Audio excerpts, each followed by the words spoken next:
Testing, 1, 2, 3. Your host, Lorenzo Primerano. Philadelphia Sports News. Live and live cameras. Ladies and gentlemen, welcome back to the Lorenzo Primerano Show. The Philadelphia Eagles are 4-0, and we are going to get down to the entire game, break every little section down. And then after that, we're going to head into some Phillies news, and then we're going to head into some Union news. No Flyers news this week or Sixers news this week. Okay. Now, I need to start off with the Eagles game because this is what the whole podcast is about this week. Okay. Now, when the game started, I kind of had a feeling they were going to go off to a rocky start. I just had that feeling. The conditions, it was raining, it was pouring rain. I thought, both teams are going to struggle. It was iffy, but, Eagles had the ball, Hurts threw it, tipped in the air, it's a pick, 6, and, it was like, okay, that wasn't supposed to happen, but, we're going to play through it, and I think we might have went 3 and out, and then they came down and scored, and then it was 14-0. At this point in my head, I'm like, okay, you're playing a prank on me or something, right? Let's start scoring points a little bit. I was not happy with the Eagles, with the way they came out, and the way they were playing, the way the defense was playing in general too, off that second touchdown.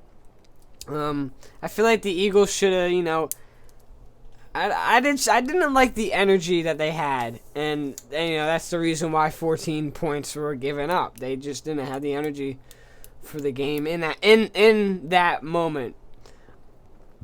But the Eagles finally started to, get some things together, and they were able to score a touchdown,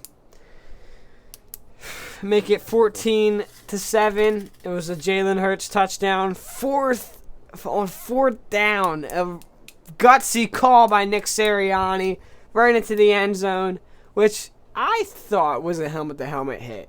I don't know if any of you all saw it, but when Jalen Hurts went right into the end zone, it did look like a helmet-to-helmet hit to me. But I feel like that should have been called, and then forced on the kick return or whatever. Like the penalty will be enforced on the kickoff, but no penalty there, and I feel like it should have been. They're trying to protect the quarterbacks. They're trying to, what they've been doing in the league for how many years now? 5. Yeah, I don't know. I feel like they should have called that, but enough on that. I'm talking too much about that penalty. Then we come down, make it 14-14. Look at that. We tied the game. Hey, I'm happy.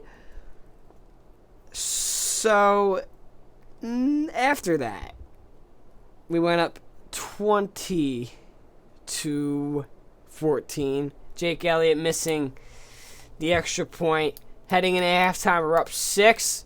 And I don't blame Jake Elliott for the missed extra point. I really don't. Because the wind does have a factor. The rain has a factor. And speaking of Jake Elliott, the next touchdown, we would go on to... The next touchdown, we would go on to score... No, we scored a field goal, which is when Jake Elliott was hit. Jake Elliott was hit for a field goal. We got the penalty, and then, it was a 10 yards up, automatic first down. We would not even get a touchdown on that, so it wouldn't even matter anyway. Jake Elliott here's limping, kicks the field goal to make it 23-14. In my head, I thought our kicker was gone. I'm telling you, I thought Jake Elliott was dead. The way that he was ran into did not look good, and for the rest of the game, he was limping.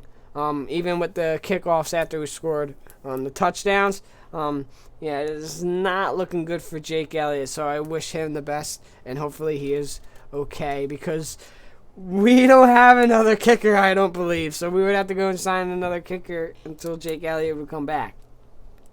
After that, we would score another touchdown, making it 29-14, and then we would go on to try to make a 2-point conversion, but it would just fail completely. So at this point, we're up 8. No, we're up a good 15 points. Jacksonville comes down 21. Okay. We were up 15. Now we're up 8. Let's try to play a little bit. And then, I think we went 3 and out. Trevor Lawrence fumbles the ball. And then we just end the game right there. All right. So, Eagles win 29-21. Very close game. In my opinion, I was expecting that. I was expecting a very close game for the Eagles. I was expecting the Jaguars to hang on to the game. We haven't had a game so far yet, unless for the Lions back in week 1. But they came down a little later in the game, so I guess you can kind of count that. But the Jaguars did hang into the game the whole way. So I think that they deserve that credit. Of course, beating Doug Peterson, is a plus side as well. But you gotta respect the man for bringing us a Super Bowl still. But just an F you, Doug Peterson, just because we were facing you. So now we're on good terms again because we beat you. But Doug Peterson returned to Philly, got a standing ovation from the fans of Philly, which I do respect.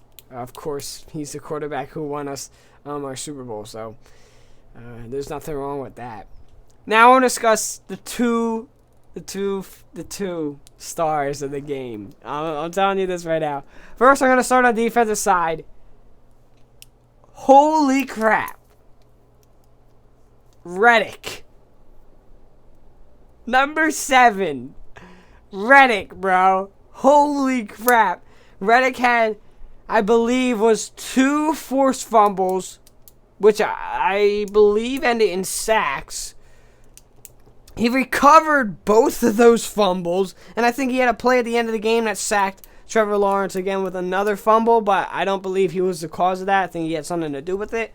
But amazing on the defensive side by Hassan Reddick.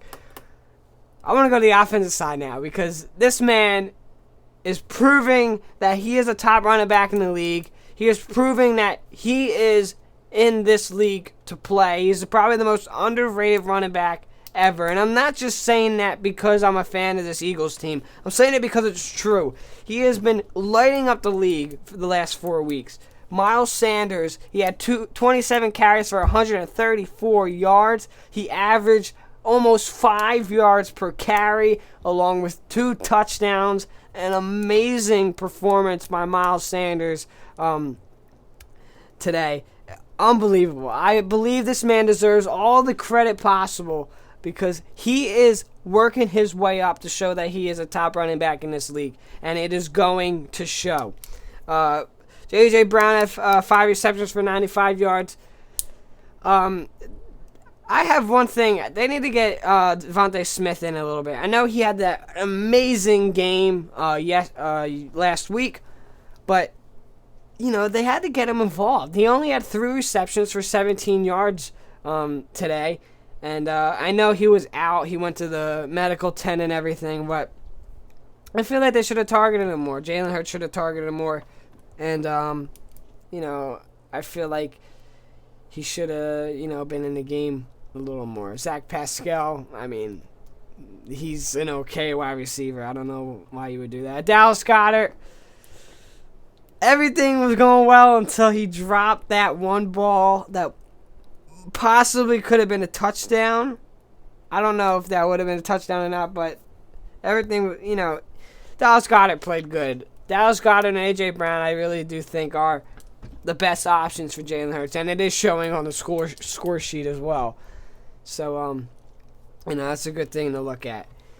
I mean, the Eagles, they did good. They did good today, but I feel like they should have done better. Of course, as I said last week, and everyone might think I'm crazy for this. Yes, the Eagles are 4-0. Yes, I'm happy the Eagles are 4-0. Am I going to rub it in everyone's face that the Eagles are 4-0? Yes, but I try to keep this to myself, but I just can't. People are overrating the Eagles, I feel like, too much. They're saying the Eagles are the best in the league. Yeah, the record shows that they're the best in the league. But if you look at the teams they played a Lions team, which is, trying to be good, which they're putting up a lot of points in the past couple of weeks, so I don't blame, people saying that. And then we had the Commanders in week 3. I can admit they are pretty sucky right now, losing to Dallas as well, which is something I'm not happy about either. And then, of course, today, where they won, and the game against Minnesota. And Minnesota, I think, is a pretty good team, too. So I think that, it builds up the representation. I think the Eagles are still a top 5 team in the league. Beating Jacksonville did not up them in my rankings yet. When they go and face the Cardinals next week, I think that's where, they bump up a little bit, maybe top 4, top 3, but they're not in the top 1 spot yet. Do I know who's in the top 1 spot? No. I have no clue, but I definitely know it's not the Eagles for right now. And, they still have a lot to prove, especially going on with Dallas Prescott coming back before their bye week in 2 weeks. All right, that was the Eagles game review. Pretty good game. Eagles are 4-0. Top in the league. Don't matter what outcomes at all at the end of these games, because the Eagles are the only undefeated team left in the NFL, and it stays that way for one more week. They got the Arizona Cardinals next week, so I will be reporting on that. I don't know if it's a 1 o'clock game or a 4:25 game. I don't know. I guess it depends on the game. Make sure to go follow my Twitter at Lorenzo_12_24 to catch up. If the podcast will be out, because there is going to be some cases where the podcast won't be, out that Sunday, and we're just got to postpone it for the, following week because of, the time the Eagles play and everything, because it's football season. This is pretty much the only news that you're going to get besides for, baseball, hockey. Hockey's going to play a role soon. Opening day is almost soon. 8 days, I think, away. The NHL opens, so it should be exciting to watch. All right, so to the Phillies news, they hopefully, I think they won. They were up 7-1 the last time I looked at them. They are fighting for a wild card spot. I feel like they don't deserve to be in the playoffs because of how sucky they've been, but they're still fighting for the spot. Milwaukee keeps on losing. Not even fighting. They're just lucky. Milwaukee's choking. Philly's choking. Their magic number is 3 now. It might go down to 2 or 1, depending on the day. But who knows? We really don't know.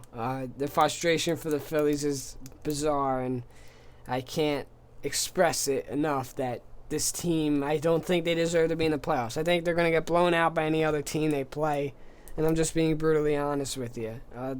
They've been sucking this month of September and, heading into October, so something they shouldn't be doing. The Union, they got blown out by Charlotte FC. And, in a must-win game, they're trying to get the supporters shield, and they just lost. They got killed by Charlotte, which is a mediocre team, and a new expansion team this year. But it's probably a fluke for the Union. The Union are dominating the league right now. They got the least losses in the league.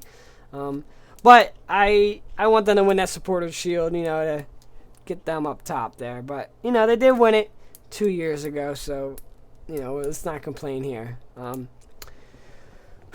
Man, this has been the Primerano Show. Make sure to go follow my Twitter at Lorenzo_12_24 for all daily Philly sports news. Again, if there is any.